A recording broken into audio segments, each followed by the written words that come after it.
Hello. Hello. How are you? I'm good. How are you? I'm doing okay. I'm happy to be back. Happy Likewise. that it's the summertime. Let's talk about what today is about. So we're back with another episode of the Doctora Diaries, and today we want to talk about the unseen part of your doctor visit. And as always, the topics that we choose and what we focus on has a lot to do with our own experiences in the office. So, we don't have a perfect healthcare system. That's not a shocker to anyone.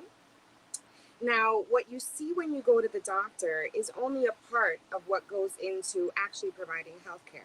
So, today, our goal is to bring down that wall and talk about the parts that you don't see. Because maybe it can help you understand how you, as a patient, can make your visits more fruitful, and how we can work better to provide that. We've divided it into four sections. We're going to be talking about prep time, and we'll talk about what that is. In office time, so that's your actual visit at your experience, follow up, and then follow through. Okay, so each of us is going to take turns because Leticia is a pediatrician and I'm an adult specialist, kidney specialist. Our perspectives can be different. And just before we start, Letty, I wanted to remind everyone tuning in, and we're live on our YouTube channel, we're live on Twitch, and we're live on Facebook as well. So welcome those trickling in. That you should be writing your questions pertaining to what we're discussing in the comment section so we can address it at the end. I also wanted to say that my experience as a provider is obviously influenced by where I trained and where I currently work and where I've been working. So has Leticia's. So if your experience is different, it doesn't make it any less valid. And if you don't have these problems that we encounter serving the city or close to big cities, then that's great. Congratulations. We're really happy that you don't experience this. So don't think it applies to you when, for example, maybe you run your own practice in a rural community. These are not the challenges that we experience. But remember, if you did train in an inner city, remember what that's like. Try not to forget. It'll make you a better doctor. Okay, so, and patience, one last thing. Any of our shows, if we discuss medications, if we discuss the good and the bad, if we discuss lifestyle changes, check with your doctor. See that it applies to you, and that it wouldn't be a problem for you in particular. It's about personalized medicine, so always check with your physician. Okay, that's what I had to say. Welcome all, and Letty, why don't you start with your section? Okay. So yeah, we wanted to talk today about when you go to the doctor's office. I mean, we're doctors, but we're also patients. So we've been there too, where you go to the doctor's office, you wait in the waiting room, probably for like a half an hour, maybe. If less, great. And then you go to the exam room and you wait some more. Sometimes you see the doctor in the hallway or walking back and forth, or you can recognize their voice and you're wondering, they know I'm here. What's taking so long? Like, why can't they just come in? Like, this is going to be quick, or I know exactly what I need, or me, whatever the case may be, or you feel it's urgent. And so you're in a rush to see the doctor. So we wanted to kind of demystify what are we doing? Because why are we running so late all the time? And like Myra said, it differs where you are, right? If you work in a private practice in a different community, the doctor may be able to take a lot of time with you. They may not have the same time constraints as some of us do. And where I work is even very different from where Myra works. I work in an inner city area, and there is a very high demand and for doctor's visits, and like everywhere, it's hard to get an appointment. So when you get to us, unfortunately you have to wait a long time, but we try to give you the best care we possibly can, no matter where we practice. That is what we're supposed to do. Everybody is entitled to the same amount of attention to detail by their physician. So that being said, how does that start? So I'm going to talk a little bit about what I'm doing in the hallway when you see me. The first thing we do is called pre-charting, basically. Some doctors will pre-chart their entire schedule before the day of occurrence or earlier that morning. Everybody kind of has a different way, and where they practice may influence that. For me, I kind of pre-chart briefly right before I start my day, just to look through my schedule. Are there any patients I recognize who may be very complex, or that I know why they're here, so I can tailor what they need when they get there. So I can tell my assistant, hey, she just needs this, that, and the other. And if I don't know any of the names, then, so that's fine too. So, but let's say I'm about to go into a room, my 9:30 patient is there. And for example, the first thing I'm going to look at how old they are, because I'm a pediatrician. So what their age determines what I'm going to do for them. If they have medical problems, do they have asthma? Do they have speech delays? Do they have ADHD? Do they have lupus? I mean, it can vary. Are they a preemie baby who has chronic lung disease? Could be a variety of different things. So I want to know that before I walk into the room, because I want to know more or less what I'm expecting to see, what I am expecting to hear back from the parents, what kind of things do we need. So I'm also going to review, are there any allergies? Are they on any medications? Because that's going to tip me off also what I need to ask them before, in the beginning of the visit. And then some of the other things I'm going to look at is, when was the last time they were seen by either me or another doctor? Are their vaccines up to date? That's, priority for me. And were there any occurrences that I can see briefly on the chart that have happened since the last time they were here? So for the first thing, I'm just going to give an example, 2 examples. One is going to be, I'm going to take you through the day of seeing a patient, maybe a teenager who has a history of what we call moderate persistent asthma. So with that patient, the first thing I want to know, how's her asthma? I'm going to look and see what medication she's on. Is she on her controller medication and her daily inhaler? Is there any recent emergency room visit that I can see that she had gone to the ER for an asthma attack or something like that? So I want to know that. If that's present, I need to get that note. I need to get access to that note. I need to review that note to see what they did. Did they give her steroids? Did she get admitted, or did she go home? And of course, she's a teenager, so I'm going to want to know what teen things is she doing or not doing. Yes. Yeah. So, any smoking, cigarettes, drugs, marijuana? Is she sexually active? Because that's really important to me as a pediatrician. So those are some of the basics. And for another example would be like a 2-year-old. I want to know, and let's say this 2-year-old has a speech delay indicated in their chart. So before I walk in the room, I'm going to look at, is there documentation that they are already receiving speech therapy? Are they in daycare? Have there been any other developmental evaluations? Are there other developmental problems? Again, are they up to date on all their vaccines? So those are just the basics I'm going to look at before I even walk in that room.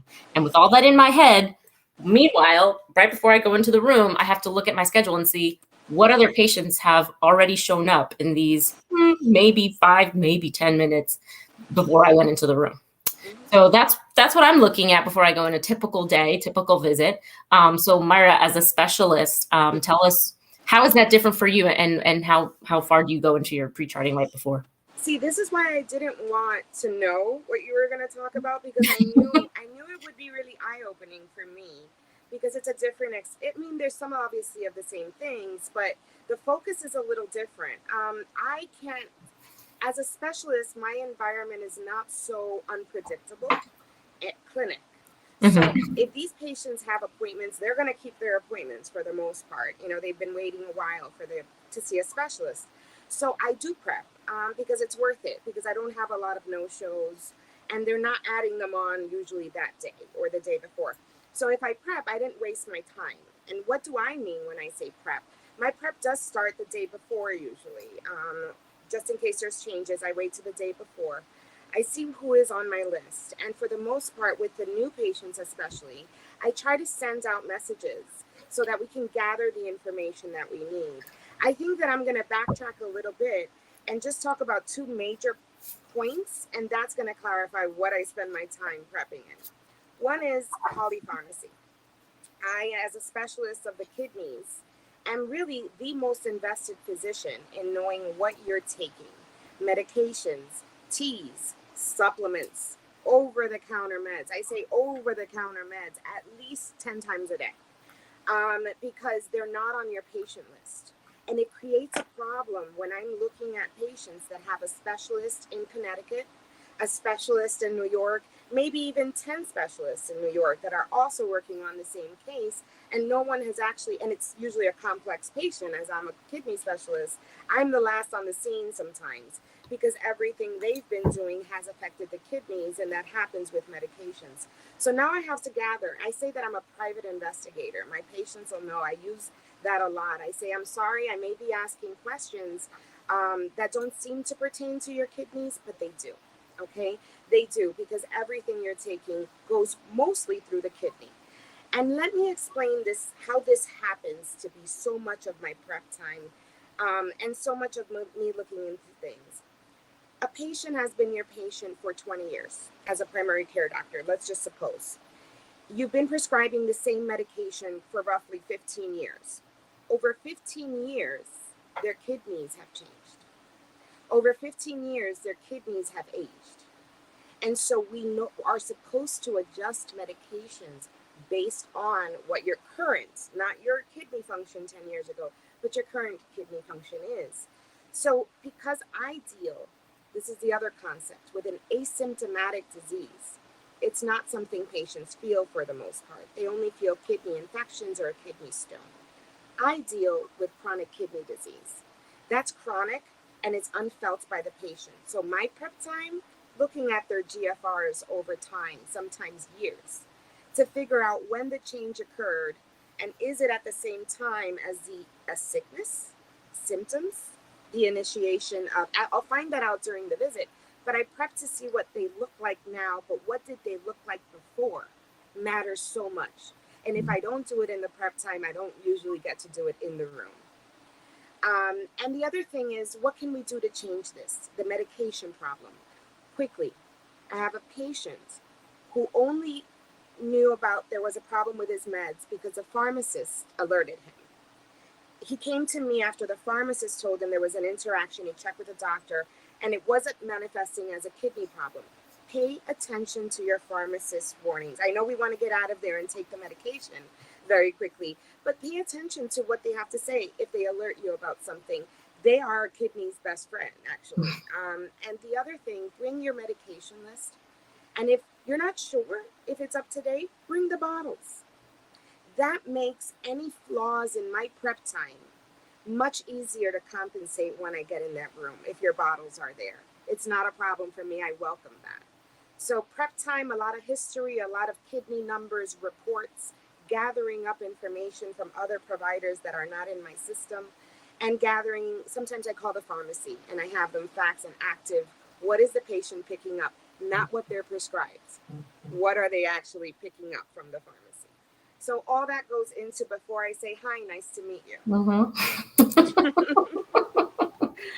Okay, moving on. The actual visit. Yeah. Go ahead. All right. So yeah, so it is a little different, like you said. I think unexpected is probably the best way to put it, in terms of what I'm going to walk into. So with my two examples, I'm going to use those to kind of help guide, what's going to happen based on what I prepped versus what's going to happen in the room.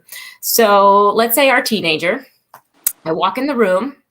First thing I usually, other than introducing myself and saying hello, of course, the next thing I usually do is say, tell me first, are there any concerns that you have? Because I could go in there with what I want to talk about, but if mom or dad or the, whoever is the caretaker of the child comes in the room, and the child, depending on how old they are, come in and they're in there with this one thing in their head, the visit's going to take twice as long. So I like to just find out what their concerns are, because they came, they showed up, they felt it was important, so I want to know why they're here. So let's say in this case, it is asthma. So they say, her asthma's under control, but she ran out of her medication, and she had a little bit of wheezing. We used the end of the albuterol last week. So I really want to make sure we have that under control, that I have my medications. Okay, No problem. So first thing on my list, I order the asthma medications, or I reorder the asthma medications that she's already using. So we started a discussion about asthma. I'm going to ask, how often is she symptomatic? Is she using her controller medicine? Any problems? Is she using it the way she's supposed to? Again, I will ask again if there have been any ER visits or urgent care visits since the last time we saw the patient. And I will be writing all of this information in the chart, because that's going to guide my next questions, or if they answer all my questions and they're not very significant in terms of clinical significance of, escalation of her illness, then I just document and we keep it moving. I'm going to ask about school. Let's say she says, yeah, she's, 10th or 11th grade and she's doing great. So straight A's, right? So wonderful. Don't have to worry. I go through the vital signs. Usually, I will always look at vital signs before I walk in the room. Let's be clear, because I want to know, is there obesity? Is there hypertension? Like Myra will probably talk about that. Oh, yeah. But I'm looking at that and making sure their growth is appropriate, that they're not having fevers. So I'll look at all that before I go in the room. And so let's say in this case, she is obese, which unfortunately I see way too much of where I practice. But so I will have to talk about that obesity, right? I can't just ignore it. And usually the parent and the patient are probably aware of it already. So we'll have a discussion about nutrition, how's she eating, is she exercising, all those details. Now, depending on where the patient and the parent are in that discussion about, or the topic of obesity, that's going to determine how long that conversation is going to be. Are they clueless about diet and exercise? Or are they very active? Are they trying to make changes already? Great. So that's going to be a determination of how long we're in that room. And each case is going to be very, very, very different. And then the next thing, if it's a teenager, I have the parent step out because children are entitled to confidentiality. So in that confidentiality, I'll have a one-on-one conversation with the teenager. I ask, a lot of different things, but let's just say for this case, she tells me confidentially that she is sexually active. So now I have to know, well, is she using birth control? Does she want birth control? Has she thought about it? Has she ever been pregnant? Are they using protection? Who is her partner? Is it legal? Is it not legal? These are all things that I have to consider. So again, depending on where the patient is in that topic, is going to determine how long this conversation is going to be. And again, it could be, and typically, how long do you have to go? 15 minutes. I have 15 minutes to see the patient. So, it could be very complicated. Maybe the patient has no concept of anything about birth control. And they're like, oh my God, I don't know. What am I supposed to use? What can I use? Will you tell my mom? All these things. And so I have to say all that. And it can't be, 1, 2, 3 conversation, because the patient needs to absorb it and understand what I'm saying so that they make an informed decision. So that's one thing that can take a while, especially with a teenager. And then I do my exam, so let's say in this case, it's completely benign exam, nothing major to discuss, and no findings on exam. And then I'll have mom come back in. We summarize everything except for the things that were confidential. Then I have to say, okay, let's say I'm going to give you your medications. I'm going to refer you to the nutritionist. We're going to do her lab test today to check her cholesterol levels and diabetes risk. And of course, we're going to check for STIs, but we do that routinely. And then, I'll have to see her back after I get her lab results, probably within 3 months, depending on how they are, or sooner. And then in the case of a 2-year-old, let's just say this 2-year-old that I'm going to see has, like I said, had speech delay. So I go in the room, and sometimes the parent is completely unaware of the speech delay or in denial, or not aware really of the significance of the delay. So that conversation could go either way. But to me, that's the most important part right there, because that is child development. So I have to gauge where the parent is in that discussion and have to determine. Sensitive. Yeah, it's very sensitive, and you have to get the parent on board, because a delay in speech therapy and services for a child with developmental delays can be very, detrimental to their development and academic success when they finally get to school. So let's say in this case, mom's not ready. She doesn't understand the concept of how far delayed he is in his speech. But I explained to her where he should be. She accepts it. She agrees to speech therapy. So now I say, okay, I'm going to refer you to speech therapy. Then I go to examine the child. We'll say this is pre-COVID times. Okay, we will take COVID out of the picture. Yeah. And let's say I go examine the child. He's coughing a little bit. There's no history of asthma on the record or anything like that. But when I go to listen to his lungs, he is wheezing through and through all over the place. Change So of now plans. we were supposed to have a well visit. We weren't supposed to be sick today. So I have to give him a nebulizer treatment with albuterol and see how he does. Nebulizer treatments take 15 to 20 minutes. So you're going to be there for a while. And then I got to come and check on you. But we also talked about a lot of other things. So I can't put the ball on those You things. still have the whole speech therapy thing to deal with. Exactly. And so, that's kind of how visits will go. You just don't know what you're going to walk into. And so I'll leave it at that, and I will let you know where we take off after the visit or after my exam, and after Myra kind of summarizes how her typical encounter with a patient will go in the office. Yes, I usually have, let's say, in the past, they've tried to tell me I have 15 minutes to do nephrology, and I currently have 30 minutes. I do 30 minutes per patient, whether you're new or not. I do 30 minutes per patient, and that does help in having time. But the first thing is, as I enter the room, usually there are more than just the patients. I mean, during COVID, that was different. But typically there are 2 or 3 people in the room, because my patients on average are older, and they come with their care providers. Some are helpful, some are not.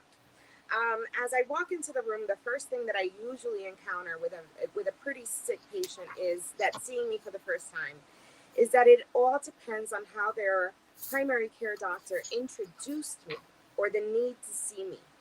I depend entirely on that. And unfortunately, the rate of referral for nephrology is usually pretty late to the nephrologist. So they're at a stage 4. So they have heard the word dialysis. And that is what they're coming into. Tell me they're not going to do, and fight with me. And I haven't brought it up. I am one of the most, I haven't brought it up. It's like going into a fight without knowing that you're at odds, right? So I sense the anxiety in the room. That's the first thing that I do. And the way I've dealt with it over the years is by saying the same thing to every new patient when I walk in the room. And it is essentially, what brought you here? What were you told about your kidneys? Sometimes I'm surprised because they think I'm a neurologist and they say, no, I'm here for my migraine. Let's talk about that. As a step 1, knowing the kind of doctor that you're being sent to is important.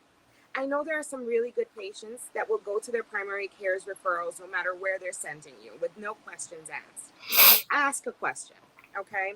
Because that prepares you to have the right questions for this kind of doctor. Sometimes I proceed to say what I do, and the next question is, so what about my migraine? So having the different agenda, like you touched on, is so important to nail at the beginning of the first minute that you sit down, because it can go left with just their concerns that you are not equipped to help with, because they're here for things usually that hurt, and the kidneys aren't hurting, but they don't look good on paper.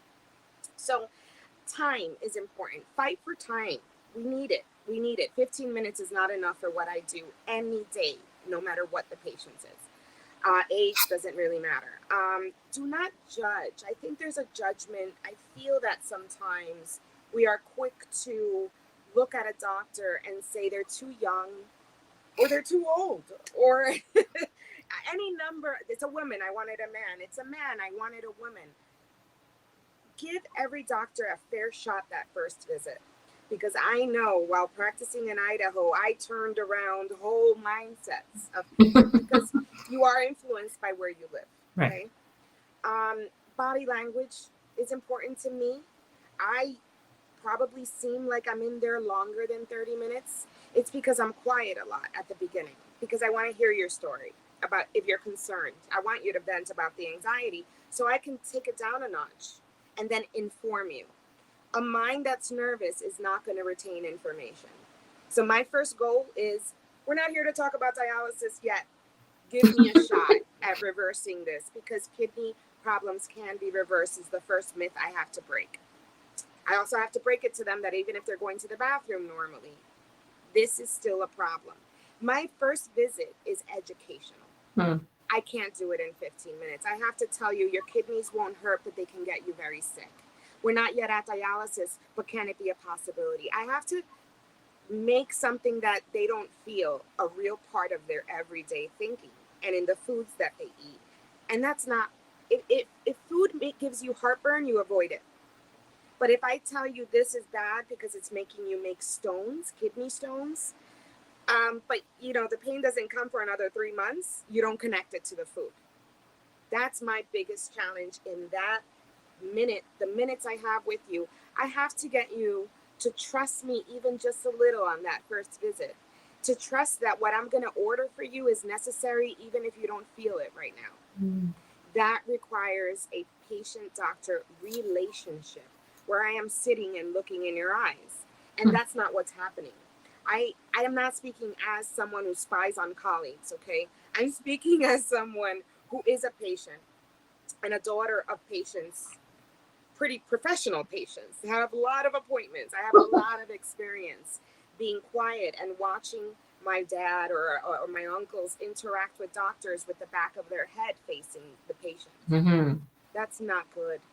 I know we want to finish our notes on time, but sometimes for certain patients, it makes all the difference in the world when you put that computer down during those minutes and look at them and simply listen. That is missing. And it's missing in the first visit a lot. And then you're done after that to reconquer that connection. So in summary, your body language as a physician matters. Your body language as a patient matters. If you seem uninterested in your own health, many doctors will say, well, they're not an active participant. So I don't want to enter and see you, just slouch down like, hey, and I'm just meeting you for the first time. I'm interested in your story and you don't care. so I contact, personal touch, personal relationship, share your story as a physician. If it could help the patient, it's okay to take down that wall, but you only have a certain amount of minutes, and that introduction is where it matters.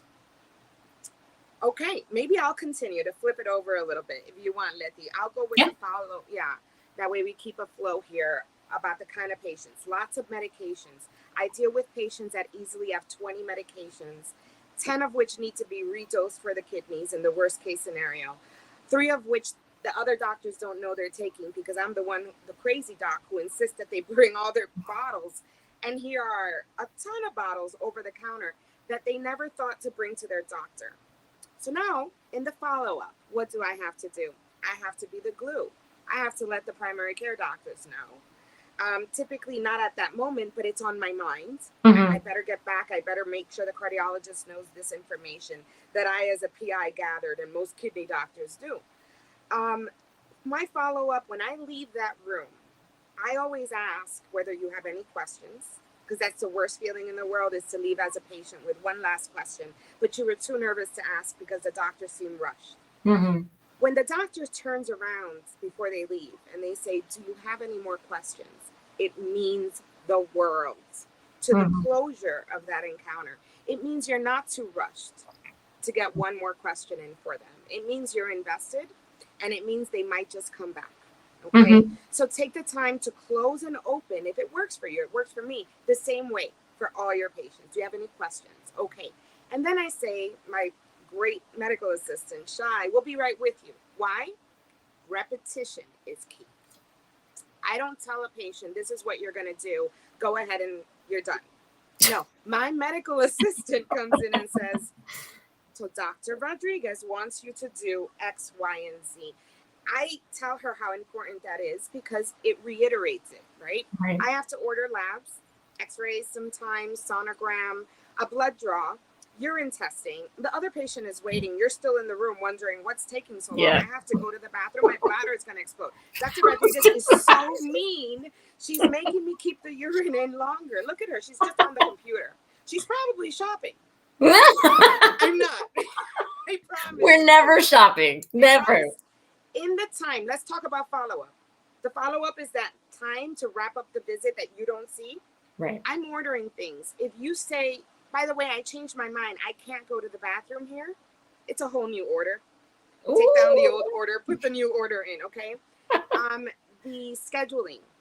I have to make sure, when do I want to see you back, and that you do get that taken care of there before you walk out, because it's going to be very difficult then for you to call back in and get on the line, wait to get an appointment. So there's a lot of wrapping up, and not to mention, I already got 3 messages from the room to sitting down about other patients that have nothing to do with you. Mm-hmm. And if they came to me at that time, it's because it's urgent. So I'm going to get to that right now after I put in his orders, and then I'm going to run to the other room to see the patient. I'm not shopping, I promise. All right, Letty, follow up for you. All right, so follow up for me. So, well, after the visit, I think I just want to touch on, like you said, like after the visit, I walk out of the room. Now I have to, let's say with our teenager, I got to order those labs that she needs. So like you said, if she's going to do it today, it's one order. She's going to do it tomorrow, it's a different order. So I'm assuming she's doing it today unless they tell me otherwise. So they'll tell you when you're in the middle of your next visit. Right. Oh, they're in a rush. Can they come back another day? Sure. Hold on. And then, if there's any confidential issues that we needed to take care of, I'll take care of it then with my medical assistant. And then referrals. If I said, okay, we're going to have you see the nutritionist, I have to generate a referral. Unfortunately, it's not like I write, patient needs to see nutrition. Thank you. Like, that's not how it works. That's not a good referral. No, you have to open a certain section. You have to select the person. You got to select this, that, and the other, probably about 8 clicks. And then I can type why I'm referring them to nutrition. So that takes a few minutes. And then I have to document all the things that we talked about, all the exam findings that I had, where the patient was with regard to her sexuality, where she was with regard to her obesity and her asthma. I have to document all of that, so that next time when I go back or somebody else goes back, they can see how did exactly almost a replay of what happened in that room, so that they can see where the patient is in all of those areas of need. And that's good documentation. And that actually helps in the future. It's really important. And then, so let's say with our 2-year-old, who I said, okay, we kind of figured out the speech delay thing, but suddenly was wheezing and I had to give a nebulizer. Now I have to go check on that patient, right? But before I'm about to go check on that patient, I'm going to take a peek at my schedule. Because, right, like I said, before I walked into the first room, 2 patients had already shown up. So I took definitely 20 minutes with the teen. I definitely took 20 minutes with the 2-year-old. So that's 40 minutes. And I had 2 patients who showed up. Oh, let's say they showed up early, but they showed up at the same time. So what does that mean? The anxiety through the stomach. Yeah, I'm anxious, right? Because I'm like, oh my gosh, I got to see this patient. Those 2 are already ready. Is there anything I can do for them before I go in there? Am I ready to see them right after? Do I have to pre-chart them, a lot before I go in there? Do I know them? And then I have to, decide which patient am I going to go see first, because they both showed up at the same time and they were both early. Let's say they were both a half an hour early for their visits. I got to make a decision. It may be based on who they are. It may be based on how complex they are. It may be based on just time. So then let's say I go back to my 2-year-old. He's no longer wheezing. Beautiful, great. Now I have to educate them about how to use albuterol. Why was he wheezing for the first time, right? So that's another minimum 5 minutes. Probably minimum 5 minutes, depending on if they're fast learners. If they're fast learners, and if maybe they have another kid with asthma, right? So then they'll be like, oh, I get this. This is fine. No worries. We can do this.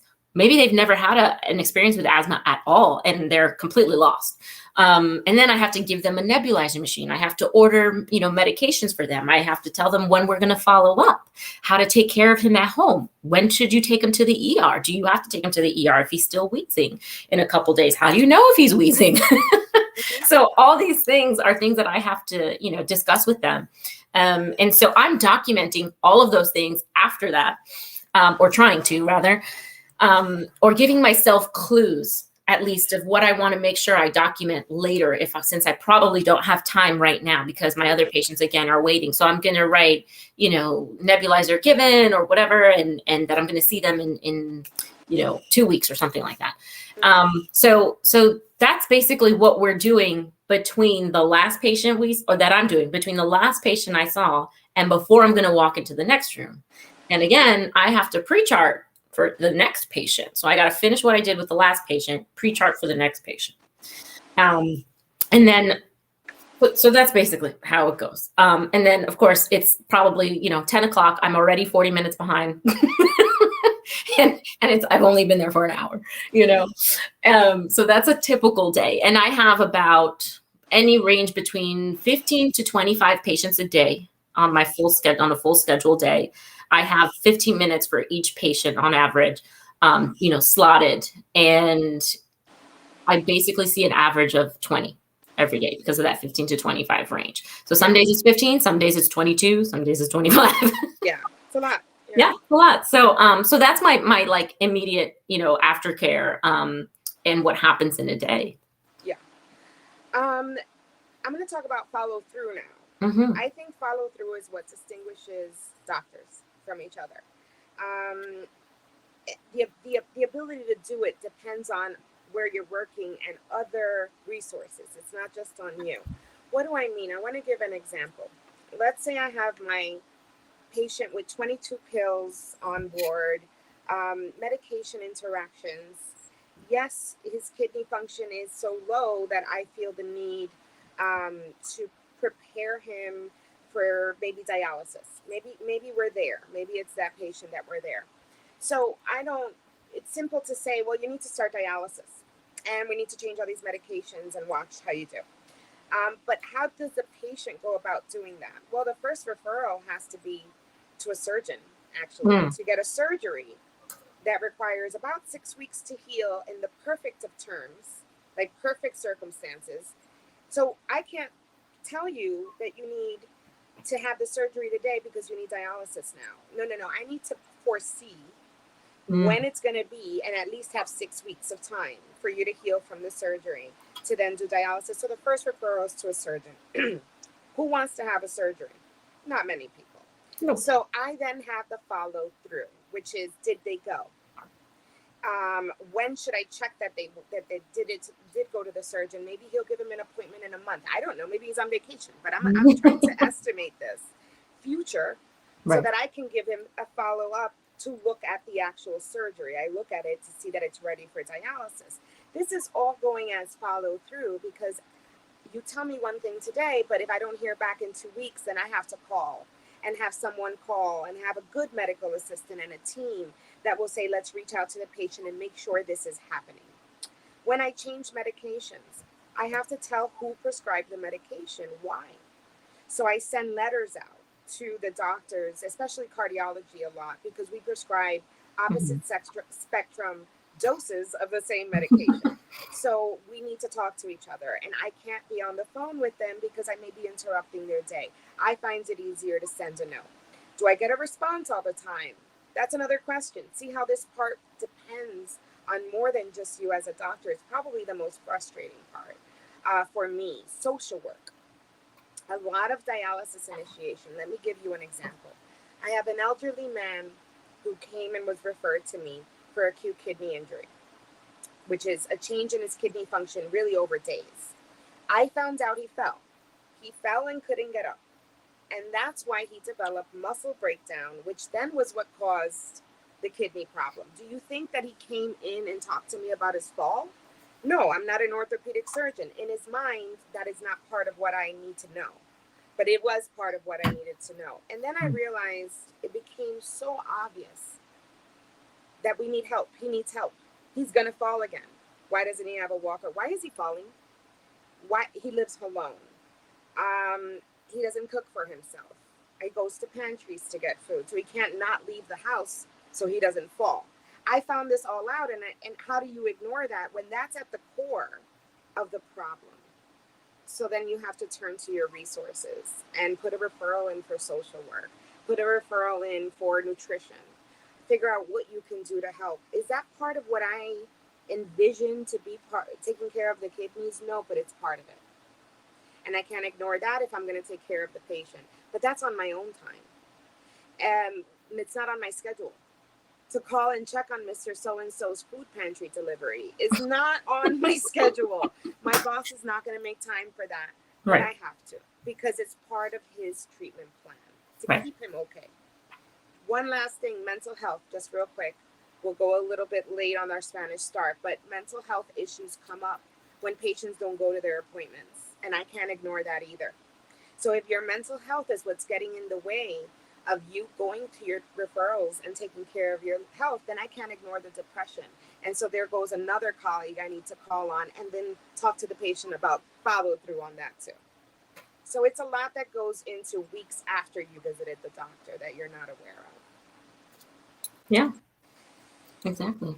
And I Well, Yeah, I was just going to say that, the same thing with pediatricians, like when we have complex patients or non-complex patients, social work is key. And I end up being a social worker to a certain extent at some point, especially in those cases where I have to reach out to a specialty hospital. I have to reach out to a specialty pharmacy. I have to call the parent. I have to call the social worker at the other place that they were going to. All of these other things. And a lot of things I will, lab results and things like that. I'll have my medical assistant, usually they're not that complex results. And my medical assistant will call, unless it's something, really complicated or urgent or vital that, then I will call the parent myself. But a lot of times I just don't have time I would love to call the parents and say, hey, remember we talked about, is he at higher risk for diabetes? His A1C actually went down. This is great. Or his liver enzymes went down. Fabulous. Good job. I would love to, but I have 22 patients a day. They probably all almost have labs. So there's no way I can't make those calls all the time, and so, we have to utilize our ancillary staff, our nursing staff, our medical assistants. All those people are so vital to how we operate. part of And a team. yeah, and I know it's really frustrating. A lot of families feel like, can't I just talk to you, doctor? Can't I just email you? I mean, sure, I'd love to, because I know you and I understand, the child's, medical problems, but I can't do that to everybody. And I can't do it only with certain people and not other people, and have, certain people have access to me and not others. It's not fair. And it's not appropriate, because those aren't the ways that, to access medicine, unfortunately. But it's frustrating for parents and for us. Yeah, I get that a lot. I get, why can't you just call me? And I say, well, do you remember when you came here and all those patients? That's every day for me. It's not like there's a day in between for phone calls, So I reserve my time on the phone for my sick patients, and I really need to talk to them about things. And my positive results, I would love to celebrate, but I can't. I'll let my medical assistant or someone inform me of those. And it's also important for us to keep balance for our own mental health, and our privacy, and our private life, and our home life. I think people forget that sometimes. Yeah. I think as much as we forget that they don't like coming to see us, that they need us, and that they're in a vulnerable position, sometimes they forget we're patients too, in vulnerable positions of our own. Yeah. So I think the goal of this was just as simple as these things sound. They're things that you don't think about when you're the patient there waiting and frustrated.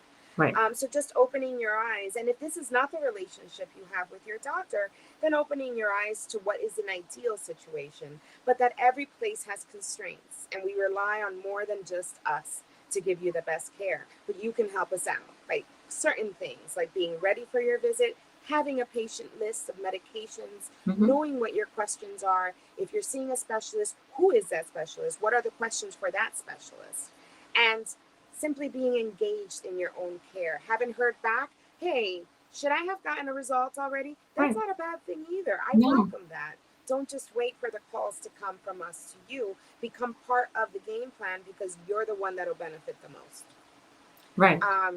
I think that's a good run through of the unseen doctor visit in English. Think so.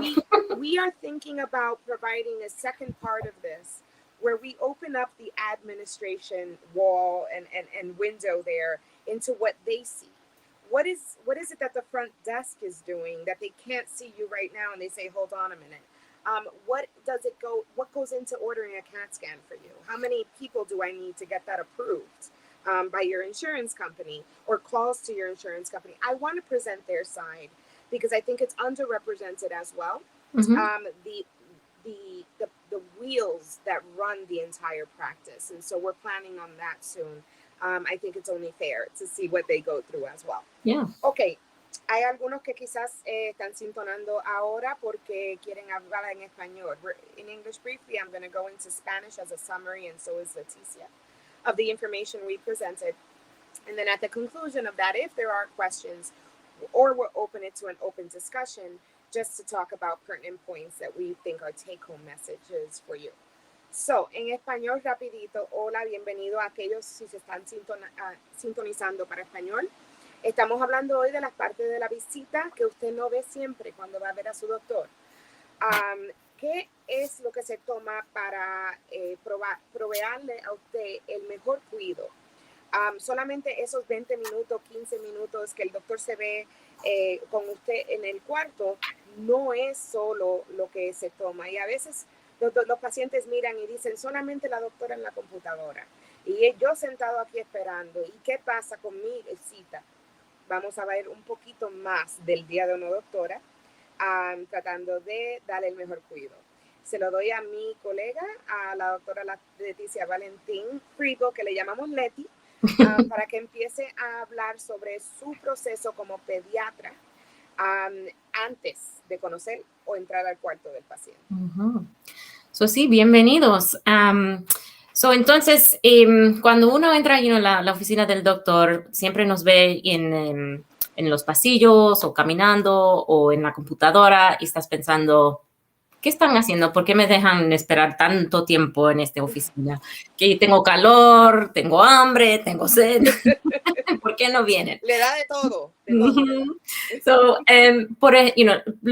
Lo más importante es que siempre antes de entrar un cuarto y ver un paciente, yo tengo que revisar el chart médico. Yo tengo que ver cuántos años tiene el niño, si el niño tiene problemas médicos, si tiene alergias, cuándo fue la última vez que lo vimos, quién lo vi, si fue yo, si fue otro doctor, si fueron a emergencias recién, por ejemplo, 2 semanas atrás por un ataque de asma o una fiebre. Necesito revisar esa información de esa visita del otro hospital, tengo que buscar esa información. A veces ya está en la computadora de la sistema electrónica, pero a veces no. Tenemos que encontrarlo, buscarlo, yo lo reviso. Entonces, con esa información en mi mente, yo voy a decidir si lo voy a mencionar en la visita, si es si fue un gripe, entonces no es necesario, si no hicieron nada, pero si le dieron medicamentos o lo ingresaron en el hospital, obviamente tenemos que discutirlo. Entonces, con eso en mi mente, encima de todo que ya hay en la información del paciente, si es un físico, entonces tenemos que hablar de la escuela, del desarrollo, si es un adolescente, ciertos temas, entonces tengo que hablar con ellos y también quiero saber cómo van a sentir cuando yo menciono tal y tal cosa. Y si son temas sensitivos, si lo voy a discutir con los padres o no, si es un adolescente porque tienen el derecho de confidencialidad. Tengo que pensar todo eso. Y eso es lo que estoy haciendo antes de entrar de la oficina y la visita y saludarlos. Entonces, doctora Rodríguez, Mayra. Me dijiste Mayra como mami cuando hice algo malo, cuidado, ¿ok? Que me dio ansiedad. Ok, mi proceso es un poquito distinto porque yo soy doctora de adultos bastante enfermos. No existe well visit para mí cuando el paciente solamente viene porque vamos a verificar que esté saludable de los riñones. Si vienen a mí, ya tienen casi siempre problemas del corazón, tienen diabetes, tienen condiciones a veces reumáticas de los huesos, Están tomando muchas pastillas. Yo le digo polypharmacy, que tenemos demasiado de pastillas que estamos dando y recetando. Encima de eso están viendo como 3 otros especialistas, típicamente cardiólogo, reumatólogo, endocrinólogo para su diabetes. Entonces a veces no están en mi sistema, no son doctores de mi propia, donde yo trabajo. Yo necesito esas notas antes de que el paciente regrese a verme, o si el nuevo paciente necesita sus notas como quiera, para ver qué ellos están haciendo, qué están pensando, cuáles son las diagnosis que ellos le han dado al paciente. ¿Cómo esto afecta cómo yo pueda defender los riñones? Porque si la diagnosis requiere, por ejemplo, un medicamento que vaya por los riñones y es el único que le ha ayudado, yo veo eso en la nota, entonces entiendo que estamos en una situación fuerte, que no debo de quitar ese medicamento sin pensar en maybe bajarlo porque le está ayudando al paciente, pero esa información no viene del paciente, viene del otro doctor.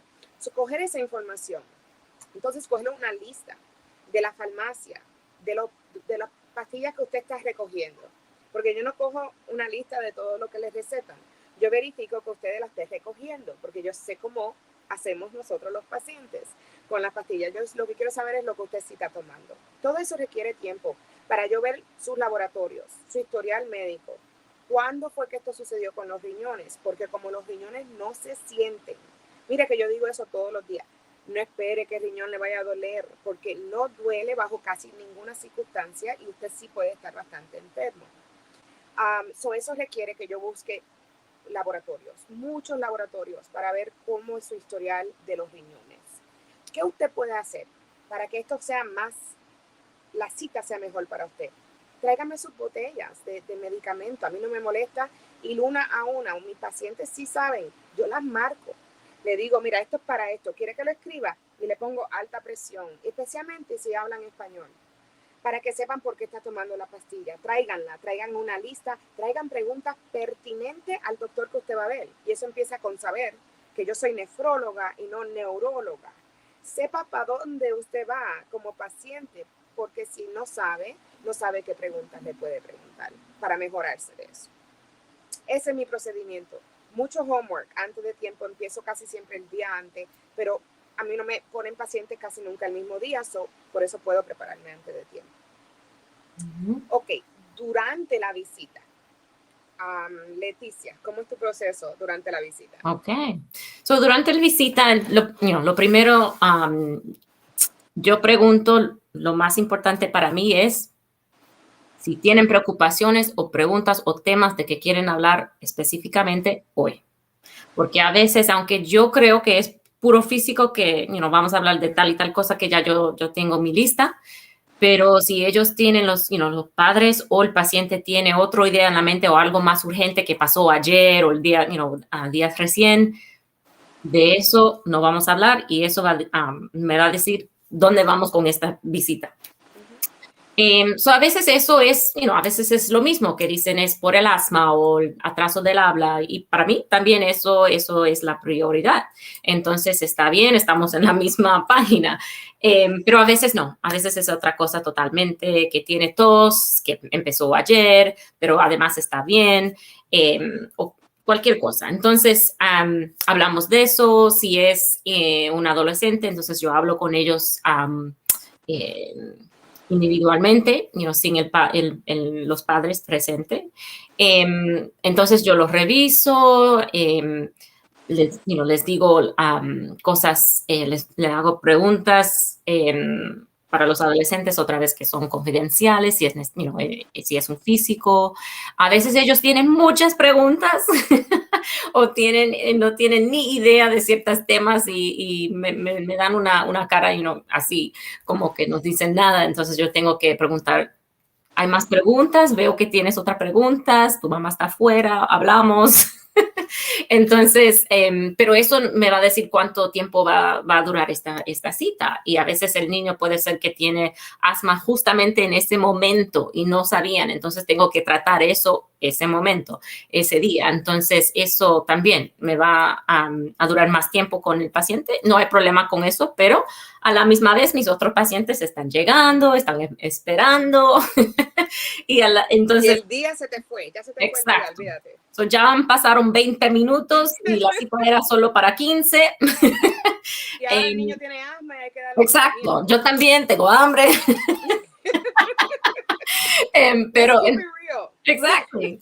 Entonces, pero eso puede ser la visita en general, quiero decir que no podemos, no sabemos qué va a pasar cuando yo entro al cuarto. Puede ser una cita rapidito o puede durar 40 minutos. Es posible. Entonces, eso en general es como van mis visitas con mis pacientes. No se pueden predicar a veces. No. Bueno, para mí un poquito, muchas de las cosas sí, el tema en general es el mismo, pero específico es un poquito distinto solo porque mis pacientes, vuelvo a lo mismo, están enfermos. Aunque ellos no sientan los riñones están suficientemente, casi siempre, bajitos que yo tengo que tienen que ver un especialista. Entonces, todo depende, todo lo que pase cuando yo abra esa puerta, primero depende de yo tomar un segundo antes de abrir la puerta. Siempre lo tomo mirando la puerta y entro. ¿Por qué? Porque me han preguntado 1000 cosas. Tengo preocupación porque tengo un paciente en el hospital. Tengo otro paciente que tengo que devolver una llamada, pero no me puedo comunicar con el cardiólogo porque el cardiólogo no me ha contestado porque está en cirugía. Tengo la medical assistant mía, me acaba de decir que tengo que cambiar la orden del último paciente. Y no quiero entrar con esa energía. Si tú entras con esa energía al cuarto, el paciente se da cuenta así, que tienes la mente distraída en otra cosa. So, tomas un segundo, yo tomo un segundo para, como blank, estoy viendo a alguien que esperó para verme, que se merece de su tiempo y mi atención. So, pausa a la loquería que está pasando aquí afuera y calmada yo entro al cuarto. Y ellos saben que estoy sonriendo hasta sin máscara, hasta con la máscara porque me conocen los ojos. Siempre sonriente. Sea difícil la cita o no sea, aunque yo sepa que voy a dar malas noticias, me gusta entrar con respeto al paciente. Entonces entro y todo depende para un paciente nuevo que no me conoce, cómo el doctor de cabecera le dijo que tenía que ver los riñones. Típicamente, tiene que ver los riñones, no quiero que llegue a diálisis. Ellos cogen el referido y lo añaden a diálisis. Si el paciente llega con nervios, olvídese. Primero que nada, déjenle al nefrólogo decidir si el paciente está ready para diálisis, porque están hablándole a una que hace prevención y puede, de acuerdo a lo que sea el problema, darle reversa a alguno de los problemas. Y la ansiedad que el paciente tiene ya no me deja conectarle. Tengo que bregar con la ansiedad primero. Mire, explico, no se sienten los riñones, pero hay cosas que se pueden hacer. Ya eso me tomó como 3 minutos de la visita, porque la información que le dieron no exactamente estaba correcta. A veces es lo opuesto. El paciente viene y dice, el doctor me dijo que me verifique los riñones, pero está todo bien. Y yo acabo de hacer mi prep y digo, Dios mío, te mintieron, vamos a hablar, esto va a ser como una hora, ¿ok? Porque donde está el paciente no está donde tú necesitas para empezar a bregar. So, tienes que ponerlo en pausa, no entres y le digas, te vas a hacer 14 exámenes porque está bien malito, sin primero explicarle bien por qué, ¿ok? Porque no lo van a hacer. Contacto de ojo. Yo hablo como hija también, que voy a citas y veo, te puedo decir exactamente cómo es el cabello del doctor, porque todo el tiempo estamos mirando, yo y mi papá, la parte de atrás de la cabeza. Eso no es, o yo y cualquier paciente, tíos, todos han tenido experiencias igual, eso no es bueno, especialmente en la primera visita. Necesitas que ese paciente confíe en ti. Y ese toque humano es el que hace eso, no es tu inteligencia. Puede ser el doctor más inteligente del mundo. Si el paciente no siente que a ti te importa su vida, coge tu inteligencia para otro lado, no te van a hacer caso. Las interrupciones, el doctor, yo digo que exijan más tiempo con sus pacientes. Yo tengo 30 minutos para todos los pacientes, no estos 15, yo no sé qué se hace en 15 minutos. No tengo la menor idea, porque un examen, un historial, un plan para el paciente, que te confíe en ti y toque humano en 15 minutos, imposible. Pidan más tiempo, hablen con sus jefes. Yo lo hago y me lo dieron. Lo otro es que no te toquen la puerta mucho. Que sea súper emergente. Si te van a tocar la puerta, tu asistente. ha pasado que me han tocado la puerta por algo no urgente y yo clarifico que eso no se hace. Me quitaste el flow completamente. Sí. Pero completamente. Y ese paciente a veces, bueno, dice que yo estoy dispuesta a esperar por ti, pero que no me interrumpan mi tiempo contigo. Y tienen la razón. So, ese tiempo en el cuarto, quítense las preocupaciones tuyas que tú tienes porque eres paciente, que si tenemos vida, tenemos problemas, todo eso al lado, entra con la mente lo más clara que puedas para el paciente. Ok, Leti, estamos creo que en follow-up ahora, que el follow-up viene siendo inmediatamente que yo salgo de ese cuarto, ¿qué es lo que yo hago? Que te dejo ahí esperando. Leticia, tú. So, sí, bueno, al final de la cita, hablamos del plan, ¿verdad? Yo le digo cuál medicamentos le voy a recetar, si es necesario, cuáles laboratorios le toca o que yo recomiendo, cuáles referencias le voy a hacer, cuándo quiero verlo de nuevo, qué va a determinar ese seguimiento, cuándo va a ser, puede ser los laboratorios, cualquier cosa. Entonces, o cuándo la quiero ver de nuevo. Entonces, cuando yo salgo del cuarto, tengo que hacer todo eso de que yo terminé de decir. Tengo que ordenar los laboratorios, hacer la referencia al especialista, puede ser el nefrólogo. A veces me llama de la oficina. Es cierto. Entonces tengo que explicar por qué le estoy haciendo esa referencia, cuáles laboratorios voy a ordenar y por qué. Eso tengo que pensarlo. No es algo que hacemos de rutina así, ok, tal y tal cosa. A veces, si es rutina, puede ser, pero si es un caso especial, tengo que, si mi asistente me está haciendo preguntas, me están mandando mensajes y tengo muchos pop-ups en mi desktop, cuando estoy ordenando cosas, tengo que, a veces cerrar mis ojos y hacer así exactamente, o hablar, yo mismo tengo que hablar. Y me dicen, ¿qué estás haciendo? Y yo digo, conversación hablando sola. Que no te preocupes de esto. Porque no quiero equivocarme, en los órdenes. Entonces tengo que enfocar en eso y hacer todo de lo que hablemos, hacer las recetas, mandarlo a la farmacia que tú me dijiste que prefieres. Pero cuando me dices que prefieres otra farmacia, todo tiene que todo ser se fue. Tengo que, cancelar ese orden, poner el otra farmacia y hacer ese orden. La procesen. Ajá, a veces llamar a la farmacia, decir, no rellenas ese medicamento, lo van a recoger en otra farmacia. Todo eso cuesta tiempo. Entonces, eso es lo que estoy haciendo al final de la cita. Y entonces, para ver el próximo paciente que ya me han esperado 20 minutos, 30 minutos, puede ser, depende cuándo llegaron. Y entonces tengo que hacer otra vez pre-charting y revisar el chart médico del próximo paciente y hacer lo mismo para ellos que yo hice para el paciente antes. So, eso es en general el follow-up que hacemos. Mientras, como Mayra dice, entre las visitas, me están haciendo preguntas, me están mandando emails, están mandando, y no es solo preguntas como en persona, como, doctora, eso es fácil, ¿verdad? Porque yo estoy, viendo a la persona la cara, yo puedo responder rapidito. A veces es una emergencia, que la enfermera está tratando un adulto o otro paciente que no tiene nada que ver conmigo, pero soy la única doctora, o hay alguien que se desmayó en el pasillo o el salón de esperar, o tuvieron convulsiones. Cualquier cosa puede pasar. Entonces, tengo que atender eso. Y todos los mensajes que me mandan en la computadora de mis otros pacientes, y como tú dices, que estoy también pensando, esa paciente que yo vi ayer todavía no me ha llegado los resultados de la prueba de sangre que yo ordené, no sé qué pasó, tengo que llamarlos, tengo que llamar al laboratorio, muchas cosas en la mente toda la misma vez, y como tú dices, tengo que poner todo eso en pausa antes de entrar el próximo el cuarto con el próximo paciente, porque si no, ellos lo van a sentir y eso no es apropiado. Correcto. Los otros días apagué las burbujas esas. Mira, estoy en un cuarto. No, porque dame break. Mira, estoy en un cuarto dando unas malas noticias. Eso es otra cosa.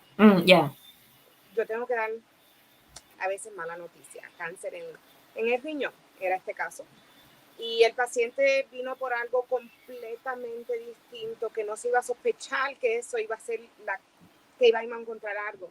Burbujas, le digo las burbujas, esos mensajes que te mandan de al frente, que si necesitas esto, que si esto todo el paciente, yo lo tuve que cerrar porque mi cara lo dice todo, ¿entiendes? Yo leyendo, no, cierré todo para yo solamente hablar con el paciente, porque ese momento es tan delicado que necesitas tú también controlar y ser tus prioridades con que las personas donde tú trabajes sepan cómo tú eres como doctora, cómo te gusta que tu experiencia sea con el paciente, y si no las respetan, no estás trabajando en el sitio correcto.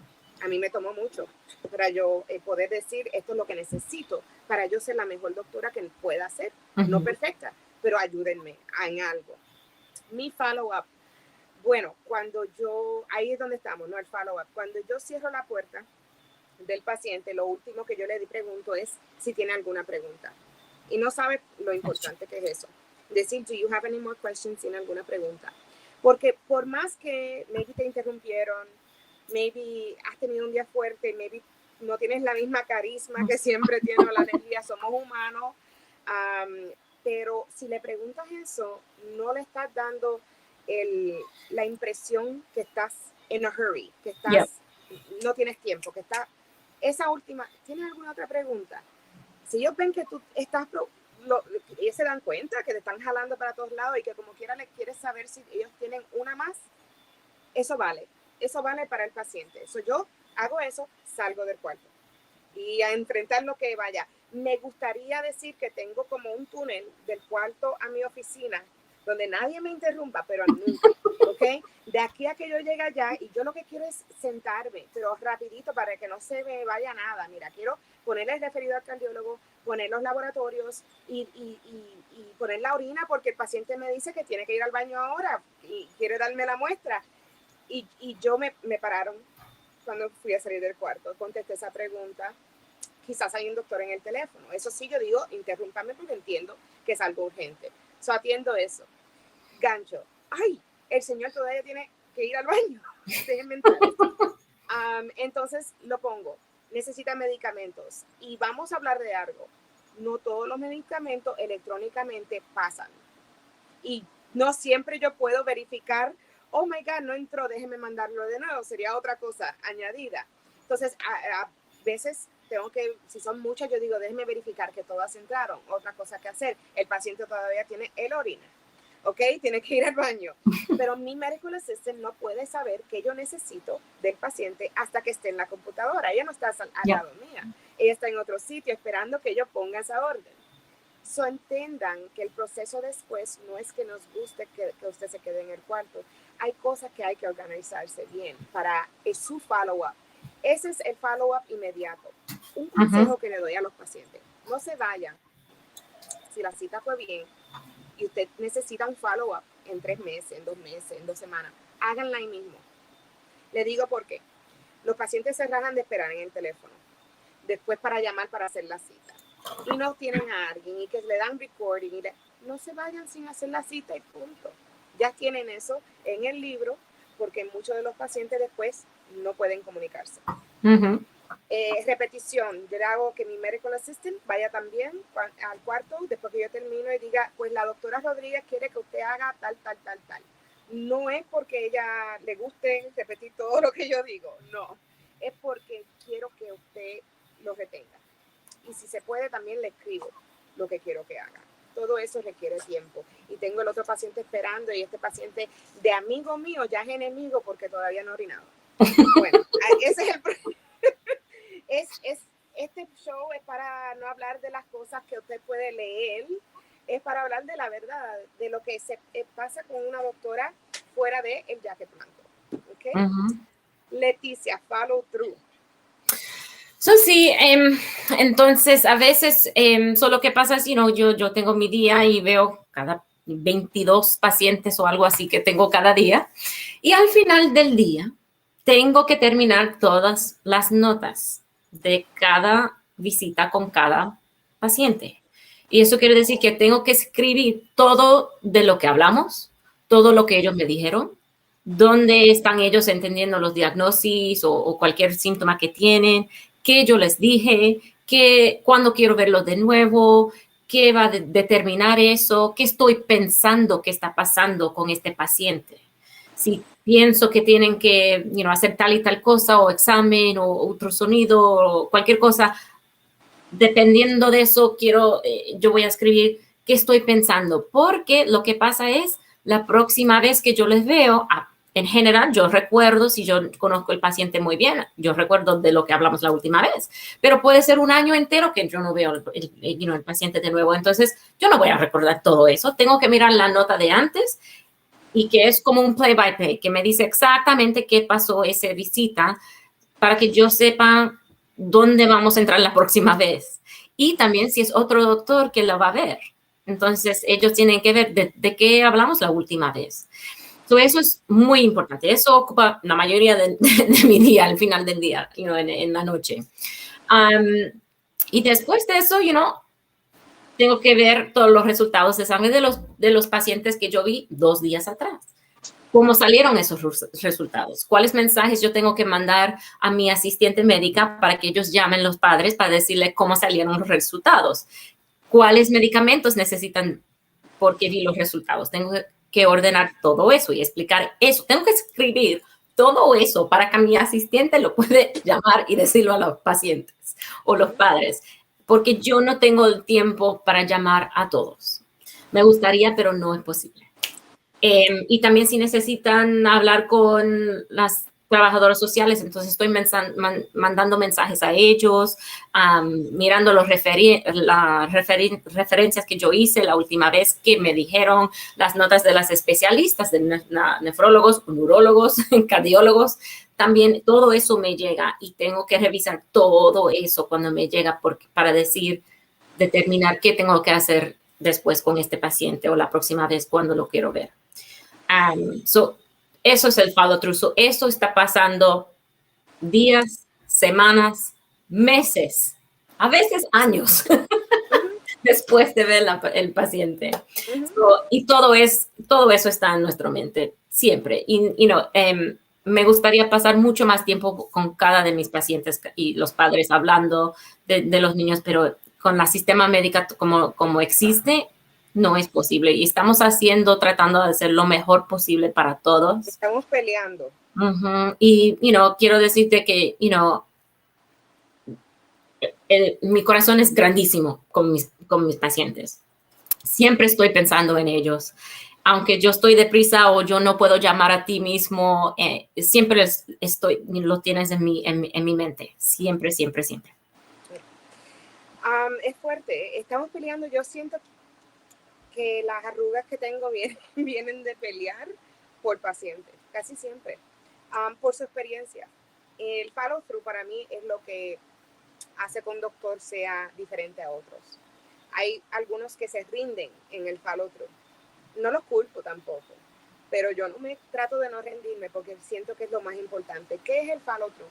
El follow-through no es antes de la cita, ni en el cuarto, ni inmediatamente después. Es como dice Leticia, lo que pasa después de eso. Si yo te mandé, por ejemplo, a un urólogo, a los pacientes a veces les sorprende que yo misma los llamo si ya llevamos 2 meses y el urólogo me dice a mí, me han cancelado las citas. A veces ellos se sorprenden que yo los llamo como niños, tú sabes. Oh, la doctora en el teléfono, no he ido por esto y aquello. Pero no es porque yo quiera regañarlos, es porque quiero entender. Porque yo sé, por cómo me crié y Nueva York y lo que nosotros vivimos, que a veces no tiene que ver nada contigo como doctora. Tiene que ver con el costo. Tiene que ver con el copayment que tienen que pagarle al otro doctor. Tienen que ver con que cuidan a 4 muchachos y son una madre soltera y no tienen nadie que le dé el niño. Tienen que ver con que sencillamente tienen problemas de salud mental y están deprimidos y están ansiosos. Muchos doctores dicen, bueno, allá ellos. De verdad, y lo entiendo porque son tantos pacientes. Pero yo trato, por lo menos, de buscarles recursos para esos otros problemas, a ver si regresan a cuidarse los riñones. Por ejemplo, hablar de la depresión, Si yo he tenido experiencia con otros pacientes, le doy de ejemplo para buscar que busquen los recursos que están parando de que ellos se cuiden su salud mental, o sea, salud de los riñones. Y casi siempre es la salud mental o problemas económicos. Si tienes recursos de trabajadora social, si conoces un sistema de healthcare donde ellos pagan, tú sabes, membership, también los refiero ahí. No tiene que ver nada con los riñones, pero tiene que ver todo con los riñones si yo quiero que ellos se puedan mejorar de cualquier problema médico que tengan. Comunicación con los otros doctores. Yo me paso, cuando guío, casi siempre estoy hablando con un doctor, porque ese es el tiempo que tengo para decir, hablamos. ¿Y por qué? Porque son bien complejos. Esos pacientes son bien complejos y ya estamos desesperados. Yo y el cardiólogo y tenemos que hablar. Eso no está en mi schedule. Eso no, mi jefe no hace tiempo para eso. Para mí, ese es durante cuando yo pueda. Entonces, eso es el follow through. Lo que quiero hablar es también lo que dijo Leticia de documentation, de las notas. Cuando usted le niegan algo, el seguro médico, a veces tiene que ver con que el doctor no dijo por qué lo necesita. Entonces, el tiempo que yo me tomo haciendo mis notas vale mucho a la larga cuando yo pida un MRI y yo pida esto y la nota dice MRI porque nada, bueno, denial, porque esta doctora no explica por qué. El yo tomar mi tiempo con otros pacientes debe de demostrarte a ti que también lo estoy haciendo contigo. El doctor que se tome pacientes con algunos y no otros, eso no vale. Vale que lo haga con todo el mundo. Y tiene que ver con seguros, tiene que ver con procedimientos. Y recuerde, si son especialistas, y puede ser que también estén cuidando el hospital. Tienen pacientes hospitalizados que están siguiendo nuevas consultas que vienen durante el día y diálisis, en mi caso, si tienes centro de diálisis que también tenga pacientes. Solamente dividida para el doctor, casi todo el día. ¿Cómo usted puede facilitar eso? Bueno, entendiendo ese aspecto, siendo un poquito más pacientes, si el doctor también se toma el tiempo contigo. Esto es porque no es porque no nos guste nuestro trabajo, no es porque su caso no es tan importante como otros. Es que se toma no solamente nuestra inteligencia o nuestra pasión, se toma un equipo completo. Y ese equipo es el que usted no ve. Solamente nos ve la cara a nosotros, tenemos que responder cuando el radiólogo nos mandó los resultados o el laboratorio se tardó con el resultado. Es a nosotros que nos toca responder, claro, pero tenemos que depender de esa parte. Usted puede entonces decir no. Yo tomo control, aquí están mis preguntas, yo sé a quién yo voy a ver, aquí está mi lista de medicamentos. Qué fácil se nos hace cuando el paciente viene preparado. Entonces yo te voy a dar a ti una visita muy, muy, muy buena, que te bajes porque viniste ya preparado. Eso es lo que yo trato de decir a los pacientes, que tomen un poquito del control. Bueno, el español no se puede hacer en 20 minutos. Ya lo confirmamos. Hemos grabado 3 shows y yo creo que yo hablo mucho más en español que en inglés. Pero esto fue como una presentación de tumbar la pared en lo que ustedes maybe no estén en alerta, que se toma para probar una visita buena, para que tenga una experiencia buena. Todos estos pasos se tienen que tomar. Leti, no sé si tengamos preguntas, porque me di cuenta que al principio en el Facebook estaba privado. No estaba para el público. So yo creo que varios entraron tarde. Suerte que me di cuenta. Si hay personas ahora que quieren poner preguntas, la vida del doctor, la vida del paciente que va a tantos doctores, cómo podemos ayudar. Mira, una cosa que le doy consejo, esta es una pregunta que alguien me mandó, que si yo recomiendo que ellos tengan todos los doctores en el mismo sitio o no. No. Yo recomiendo que usted busque los mejores doctores para usted. No importa dónde estén trabajando, pero tómese en cuenta. Y siempre me lo dicen, está en la computadora. No todos tenemos acceso a todos los sistemas. Si usted tiene tremendo endocrinólogo en NYU y tremendo cardiólogo en Colombia, no necesariamente tiene que decirle adiós a uno de ellos, pero también tome responsabilidad por decirle a uno de los doctores, deme copia de los resultados para el otro doctor. Muchos de los doctores lo hacen, yo lo hago. Yo le doy su copia. Mira, a veces les recuerdo, llévaselo a fulano cuando vayas a verlo el mes que viene. Así mantenemos comunicación si acaso el laboratorio no le mandó a las dos personas el resultado, como pedimos a veces. Yo le pido a los otros doctores que me asignen los resultados. Cuando ellos lo hagan y tienen que ver con los riñones, que después me los manden a mí, me lo pueden asignar a mí. Eso también ayuda. Tenemos que tratar de centralizar el paciente. Aunque ellos tengan 8 otros doctores, es más trabajo para nosotros, pero no importa, es parte del trabajo. Leticia, thoughts? I don't think we have questions, so any thoughts you want to leave people with? I think I can say it in English first and then I'll say it in Spanish. But yeah. I think, one of the things I had an encounter with a patient, with the mother of a patient who's very, very complex. I mean, very complex. Sees a lot of specialists, and I know her. I mean, you could ask me a question about. I think I know like her date of birth and all her names, and every time she's been to the hospital by memory. Which is great because we have a relationship. So whenever they need something, I really can answer the question at the drop of a dime for the most part. But I remember one time I went to see the patient's brother. So it was the same mother, but she was with the son, and not the complex patient who's a female. So I went into the room and they had waited, I think, over an hour for me in the room. And I felt horrible because when I realized who they were, because I don't think I'd seen the brother before, and he is not complex. He's not a complex patient at all. So when I saw them, I said, oh my gosh, I'm so sorry that I made you wait, but there's nothing I can do because that's just how it goes across the board. And the child, who was, I think he's like 8 or 9 or something, said, oh, we waited so long for you. Why did we wait so long? And the mom said to him, it's okay. You know why? Because when we come with your sister, Doctora Valentin takes a long time and all her time with me and dedicates her time with me because your sister has a lot of needs, and just as long as she takes with other patients, she takes with us. So that's why we have to wait. Wow.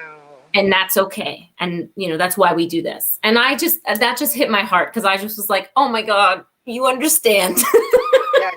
Yes. And I felt, more importantly, she knew that yes, it takes a long time because I give my time and my undivided attention to each patient equally, as much as I possibly can, especially if things are really complicated or there's a lot going on. And that to me was just like, it just felt great because they understood. It gives you the energy you need to deal with 100 days, The biggest compliment that a patient can tell me, and if you know me as a doctor, then you know that I'm not just saying it. But it is that I have never been to a doctor who explained things better. That's a common one for me. I've never been to a doctor who explained things like this to me. She's been looking at me the whole time. I appreciate you. I hear that. I appreciate you. And it makes me feel like all of the times that I had to fight for time with my patients and wasn't listened to, were worth it, because I'm sorry, but the equation here will always come down to time. Mm-hmm. Time. I cannot build that kind of relationship in 10, 15 minutes, and then I'm overbooked, let's say. So there's another appointment happening at the same time, but there's only one of me. So we have to make room where we can in the system for time, because time to me equates humanity. Rushing, I don't want a mechanic who looks like he's rushing, working on my car. Would I want a doctor that looks like they're in a rush all the time, frazzled, they're not put together? No, thank you, right? No. Perception is key. The first visit is key. It is an honor to be a doctor. It's not a job. It's never been a job to me. It never will be a job to me. And I'm always going to try to figure out how we can make things better. Okay. This is not venting about everything that's wrong in medicine. This is just a system that we have, and it's better than most places, actually. Okay, let's put that in perspective. But we should never say anything is good enough when it has to do with healthcare. Right. There's always room for improvement. So I think that's what the spirit of anything, even when we're complaining, because we're allowed to, okay? Mm-hmm. Even when we're complaining, that's a spirit in which we present information.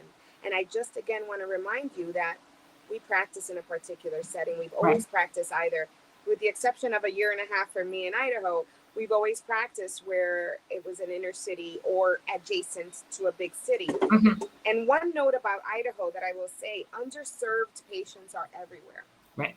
You don't have to be in a city to not be getting the best care. And that's what Idaho taught me.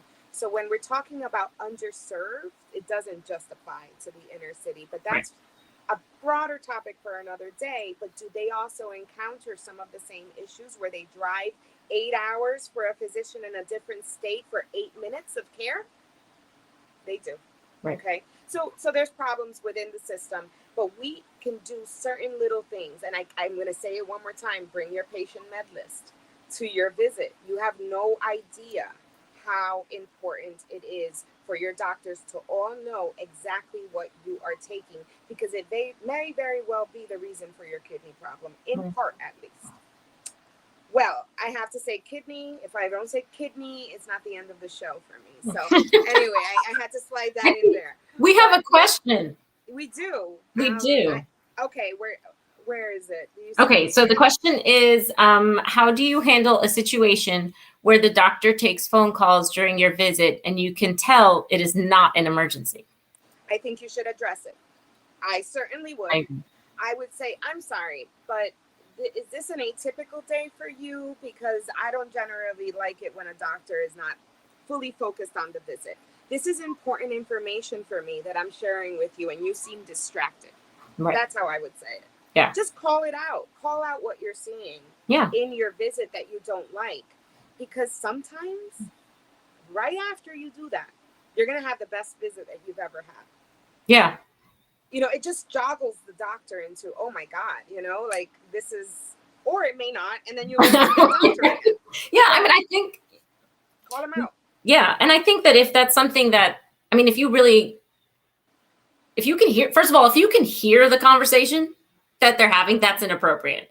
Yes. Because maybe it's a mom, you know, maybe it's a doctor who has a kid or a father, whatever, but, you know, a doctor who has a family, and the kid, you know, was supposed to be picked up at daycare and so-and-so didn't show up, right? I don't know, you know, something like that. And so that's urgent for them in their personal life. It's not a patient emergency, but also it should be something, if they take a personal phone call, they need to step out or say like, oh, I'm so sorry, hold on one second. If it's the daycare calling, you know, or the school, sorry, hold on one second, I really got to take this. Step out, take the call, come back and actually address it. Don't just act like you didn't do anything. And if it's something personal, just say, oh, something about my kid or my family or something. So sorry about that. I really apologize. But as we were saying, and then refocus. You know, I think that's number one. I think I try not to make phone calls to specialists while I'm receive phone calls from a specialist while I'm with another patient. I try to make sometimes I have to call the nephrologist right then and there, or an endocrinologist, and say, you know, I have this patient, and I need to know if I'm going to send them to the ER or not. And I'll consult them. And then my next patient is waiting. And so I usually I'd rather have that next patient wait until I've gotten the phone call, but sometimes it takes too long. But when I go in the room, I tell the patient, I say, look, I bring my phone. I say, look, I'm really sorry. I'm going to let you know now. I have my phone with me only because I have an emergency with my other patient and I'm just waiting for a call. Yes. Normally I would not take a phone call, but that is the only reason I want you to know. And usually they don't call. Sometimes they do. And then I'm like, okay, sorry, this is the call. And then I address it. And then I come back again, I address it again and apologize, because I don't want to interrupt my flow or their flow. I thank God for the fact that we no longer have beepers, because I can remember, and I'm dating myself, but I can remember that loud sound interrupting if you're covering, you know. But one thing with specialists, sometimes we're covering the hospital. So if I know that I just got an ER call about a patient with a high potassium, that they're probably going to call me in exactly 7 minutes to ask another question, and I'm going to be with the patient, then I'll say that. I'll say I have to, because then what I try to communicate is, if you were hospitalized and you needed me, I would also do the same. It's not because, I'm putting in an order for lunch or anything Right. like that. And the other thing is, you should not be listening in on a doctor call. And I do see this happen on a doctor call about this. Like if they call me about the hospital, I shouldn't take it in the room with you. No. I should Yeah, step out. You should never hear another patient's information at all. So yeah, address them. But that's me, because I address it all. So I'm like, no, I don't like what you're doing right now. You're fired. But right. not like that. Yeah. And you can fire your doctor. That's okay. Like, if you don't like your care, if you don't feel that they're present, if you are only seeing the back of their head, not know that. Move on. And I see patients sticking it around with these doctors that they're like, I am so mad at him. Yeah. And I'm like, and you could get another doctor and you could not have this doctor. I think we settle a lot because we know them, because they've taken care of mom and dad. Well, how are mom and dad doing is my first question. My second question is, it is probably the most important decision you make above a specialist is your primary care doctor. So when I have a better relationship with you than your primary care doctor and I see you much less, maybe you should look at your options. I mean, you look at options for shoes. Right. You can't get a woman to buy a shoe off the first one she sees. So we shouldn't treat healthcare the same way. Imaging places, laboratory places, which is the best. That's what's called being an active patient, a proactive patient. Yeah, that's true. Any other? I don't know where you saw the question, but thank you. Oh, on Facebook. No. Oh, okay. No other questions. Okay. Well, it's 2:30, so I think we'll wrap it up here. But again, this is a conversation between two best friends who happen to be physicians, who don't have any qualms about saying when something needs attention or needs to be fixed, especially if it's going to lead to better communication that will translate in better options for you. Somos dos mejores amigas que sencillamente las dos somos latinas, somos doctoras, tenemos experiencias que típicamente hablamos por teléfono. Y decidimos hacer este show para poder traerles esas conversaciones a veces difíciles, pero al aire, para que las personas puedan coger cualquier cosita, cualquier granito de información que les ayude a mantenerse más saludable. Lo volvemos agosto 14. We'll be back August 14th on Saturday at 1 p.m. Topic to be announced. But yeah, we appreciate those that tune in and those that watch afterwards and put up questions. We'll try to get to them. We appreciate you too. Yep. Thank you, everybody. And yeah, leave your questions. You can leave them on our Facebook page. If there's anything that you think you want us to address, our goal is to kind of demystify what it's like to be a doctor, to be a Latina doctora as well. And what it's, we're human, and la humanidad de los doctores is really important también. So, we're trying to just share all that information and hope this is helpful for you and maybe triggers you to think about how you think about your doctor and your doctor's visits. So thanks, everybody. And yeah, we'll see you August 14th. Absolutely. All right. All right, Letty. Thank you. And I'm sure I'll be talking to you very soon. Yes. Bye. Guys.